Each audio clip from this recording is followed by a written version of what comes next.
What if I told you that Netflix doesn't really sell movies? It doesn't sell popcorn. It doesn't sell movie tickets. And it doesn't even primarily sell individual shows. Netflix sells something much more valuable: your attention. And millions of people around the world pay Netflix every single month for it. But here's the fascinating part. Netflix can spend billions of dollars creating and licensing content, and still make enormous amounts of money. So how does this business actually work? Where does Netflix get its money? How much does it spend on content? Why does Netflix keep raising prices? How does it compete with Disney, Amazon, YouTube, and traditional television? And perhaps the biggest question: is Netflix actually a great business? Today we're going inside the business of Netflix. And by the end of this video, you'll understand why Netflix transformed entertainment forever. Let's start with the most important number: subscribers. Netflix built its empire around a remarkably simple idea: get millions of people to pay a recurring monthly subscription.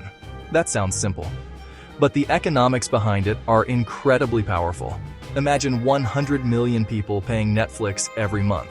Netflix doesn't need to convince those customers to buy something again tomorrow. The subscription automatically renews. And then next month, it happens again, and again, and again. This is the power of recurring revenue. Netflix essentially turned entertainment into a utility, just like you might pay for electricity, internet, or a mobile phone plan. Netflix wants its subscription to become something you simply keep paying for. But Netflix wasn't always this company. In fact, its original business model looked completely different. Back to the beginning. Netflix was founded in 1997 by Reed Hastings and Mark Randolph, and the original idea wasn't streaming, it was DVDs. Customers could rent DVDs through the mail. At the time, that was revolutionary. Instead of driving to a video rental store, you could simply order a movie online and have the DVD delivered to your home. Netflix eventually introduced a subscription model for DVD rentals, and this was the beginning of the real business revolution. Because Netflix wasn't just renting movies, it was collecting recurring subscription revenue. But the biggest transformation was still coming: streaming. In 2007, Netflix introduced its streaming service, and this changed everything. Suddenly, customers didn't need to wait for a DVD. They could click a button and start watching immediately. This was the moment Netflix moved from being a DVD rental company to becoming a technology and entertainment company. And eventually, Netflix stopped thinking like a DVD company altogether. Today, almost everything about the business revolves around one question: how do we get people to subscribe and keep watching? Because Netflix has another incredibly important metric: retention. Getting someone to subscribe is only half the battle. Keeping them subscribed is where the real money is made. Think about it. If Netflix spends money acquiring a customer, but that customer cancels after 1 month, Netflix has very little time to recover that cost. But if that customer stays for years, the economics become dramatically better. This is why Netflix cares so much about content. Content isn't simply entertainment. Content is customer acquisition. Content is customer retention. And content is the product. Now let's look at where Netflix actually makes money. The biggest source is still subscriptions. Netflix offers different plans in different markets. Prices vary depending on the country and plan. Some plans offer advertising, others offer higher quality video or additional features, and this gives Netflix something extremely valuable: price discrimination. Netflix doesn't have to charge every customer the same amount. Instead, it can create multiple pricing tiers. Some customers want the cheapest option, some want better picture quality, some want additional screens, and some don't mind paying more for premium access. This allows Netflix to extract different amounts of revenue from different customers. But there is another major development: advertising. For years, Netflix famously avoided advertisements. The philosophy was simple: you pay us, so we don't show you ads. But the streaming industry changed. Netflix eventually introduced an advertising-supported plan, and suddenly Netflix had a second way to monetize the same audience. This is extremely important, because imagine Netflix has a customer who pays a lower monthly subscription. Netflix can potentially generate additional advertising revenue from that customer's viewing.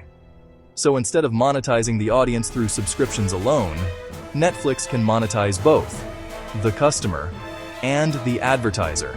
That's a much bigger business opportunity. And this leads to one of the most interesting ideas in Netflix's business model. Netflix is really operating two businesses at once. The first is a subscription company. The second is increasingly becoming an advertising platform. But there's a problem. Content is expensive, really expensive. Netflix spends enormous amounts of money on content. Think about what it takes to operate a global entertainment platform. You need original movies, TV series, documentaries, stand-up specials, reality shows, international productions, sports-related content in some markets, and licensed content. Every year, Netflix needs to keep its library fresh, because if customers open the app and see nothing interesting, they have a reason to cancel. This creates a fascinating economic problem. Netflix has to spend money today to protect revenue tomorrow. And that's why Netflix's content spending can look terrifying if you view it like a normal company. But Netflix doesn't think about content exactly like a traditional movie studio. Netflix thinks about content as an investment in subscribers. Imagine Netflix spends $100 million producing a show. That show becomes a global hit. Millions of people watch it. Some people subscribe because of it. Existing subscribers stay because of it. And Netflix can potentially monetize those customers for months or years. The economics can become extremely powerful. This is one reason Netflix aggressively invests in original content. But there's an important distinction. Netflix doesn't need every show to become a blockbuster. It needs enough content to keep customers engaged. Think of Netflix as a giant portfolio. One show might become a global phenomenon. Another might perform reasonably well. Another might fail. But collectively, the library creates value. This is similar to how an investor thinks about a portfolio. You don't need every investment to win. You need the overall portfolio to work. And Netflix has another advantage: global scale. A successful Netflix show doesn't necessarily have to succeed in only one country. A Korean series can become a global hit. A Spanish language series can become popular in America. An Indian production can attract viewers across multiple countries, and this changes the economics of entertainment. Traditionally, a movie studio might produce content for a specific market.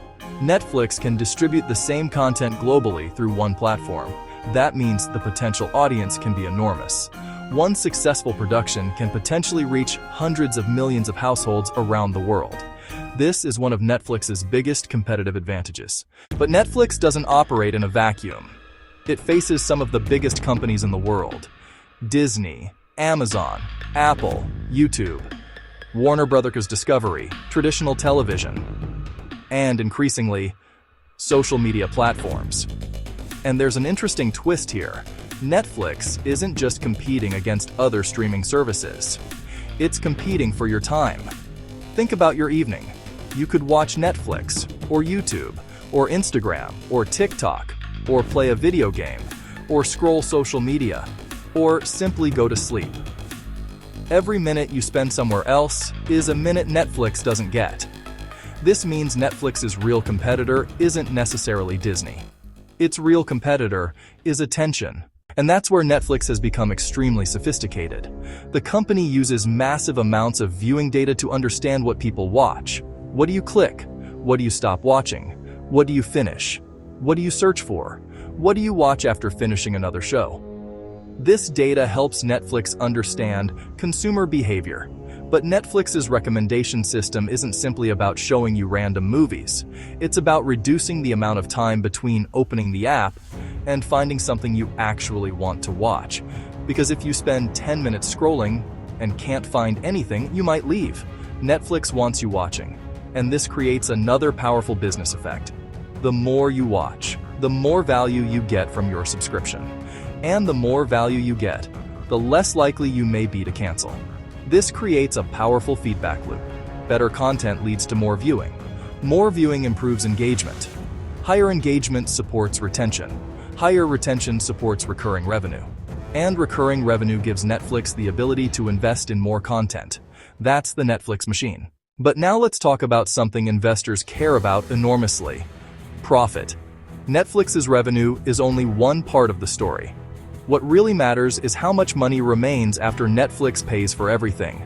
Netflix has major expenses: content production, content licensing, technology, cloud infrastructure, marketing, employees, operations, and taxes. But Netflix has a very attractive characteristic. Once the platform and technology infrastructure are built, adding another subscriber doesn't require Netflix to build an entirely new television network. The same platform can serve another customer. This creates operating leverage. If revenue grows faster than expenses, profit margins can expand. And that's one reason Netflix has evolved from a company focused heavily on subscriber growth to a company increasingly focused on revenue growth and profitability. This is a critical change. For years, investors obsessed over one number: how many subscribers did Netflix add? Today, the conversation is much broader. How much revenue is Netflix generating? How profitable is the business? How much cash is it generating? How effectively is it monetizing each customer? This is a sign of a mature business. But Netflix still has risks, and some of them are huge. Risk number 1: content fatigue. Netflix needs people to keep watching. If the quality or popularity of content declines, customers have alternatives. And unlike a traditional cable subscription, streaming customers can cancel relatively easily. This creates what's sometimes called churn. People subscribe, watch what they want, and then leave. Risk number 2: competition. Every major media company wants a piece of streaming. Disney has massive intellectual property. Amazon has Prime Video. YouTube has enormous engagement. Other studios have their own platforms. And consumers don't necessarily want to pay for 10 different streaming subscriptions. This creates a battle for the household entertainment budget. Risk number 3: content costs. Netflix can't simply stop spending. If Netflix cuts content spending too aggressively, it could weaken the product. But if it spends too much, profitability can suffer. Finding the balance is critical. Risk number 4: price increases. Netflix has become increasingly comfortable adjusting prices. But there's a limit. If the subscription becomes too expensive, customers may ask, why am I paying for Netflix when I already have YouTube, Disney, Amazon, and other services? This is the classic pricing dilemma. Increase prices and generate more revenue per customer, but increase them too much and potentially increase cancellations. Netflix has to find the sweet spot. And then, there is perhaps the biggest long-term threat: attention. YouTube can keep you watching for hours. TikTok can keep you scrolling. Instagram can keep you engaged. Video games can consume entire evenings. Netflix is fighting all of them. And this is why Netflix's future may depend less on becoming the biggest streaming company, and more on becoming one of the most valuable places to spend your time. Now, let's look at something fascinating. Why doesn't Netflix simply buy every major studio? Why not own everything? Because owning content isn't always necessary. Netflix can produce some content, license some content, partner with creators, and distribute everything through its platform. This asset-light distribution model can be extremely powerful. Netflix doesn't need to own every movie ever made. It needs to give customers enough reasons to keep opening the app. And that brings us to the secret behind the entire business. Netflix is selling convenience. You don't need to drive anywhere. You don't need to wait. You don't need to rent a DVD. You don't need to follow a television schedule. You open the app, choose something, and start watching. That convenience is what customers are actually paying for, and Netflix has continuously expanded that convenience. Smart TVs, phones, tablets, laptops, gaming consoles, multiple countries, multiple languages, multiple content categories. Netflix turned entertainment into an on-demand global service. But here's the biggest lesson for business owners and investors. Netflix didn't win because it had the most movies. It won because it changed the business model. It moved from renting movies to subscriptions, then from licensed content to original content, then from subscriptions only to subscriptions plus advertising. And now Netflix is exploring what else can be built around its massive audience and entertainment ecosystem. This is what great companies do. They don't just protect today's business, they continuously search for tomorrow's revenue stream. So, what is Netflix really? It is not simply a streaming company. It's a global subscription business. It's an entertainment studio. It's a technology platform. It's a distribution network. And increasingly, it's an advertising platform. All of these businesses are connected by one incredibly valuable asset: audience.